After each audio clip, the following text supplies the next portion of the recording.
Жогорку Кеңештин 30 ашуун депутаттары инагент мыйзам долбоорун демилгелеп жатышат. Ошол эле кезде өздөрү чет өлкөлөрдө эс алып, ден соолуктарын чыңдоодо жана балдары чет өлкөлөрдө билим алууда. Ошол боюнча Бишкек шаарынын тургундарын ой пикирлерин сурап чыктык.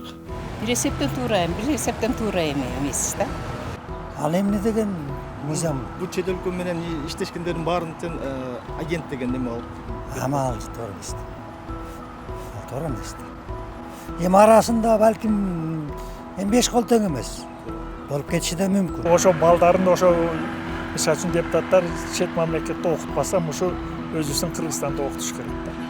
Анан ошондо жакшы болот. Ошо агент олор деле мүмкүн ошо агент болуп келет өздөрү. Туура эмес да. Туура эмес деп эле эсептейм мен. Так ошолор бизге көргөзүш керек болчу да жолдо өздөрүнүн балдарын тияка жөнөтүп койбой, үлгү болуш керек эле. Ар бир адам эме бар, конституция бар. Кайерде окуса ошол жака калат. Тияка калса тияка окуйт, калса бияка окуйт. Мен ойлойм туура эмес. 100%. Ушул закон кереги жок бизде. Инагент.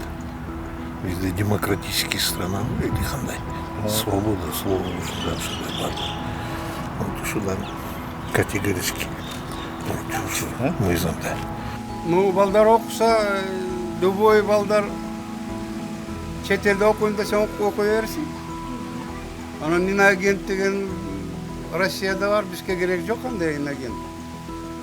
Кичинекей өлкө инагент деген ал эмне? Биз жанак Россияны поддерживать кылсак, инагент болуп кетебиз Кыргыздын баары. Биз нейтральный болуш керекпиз.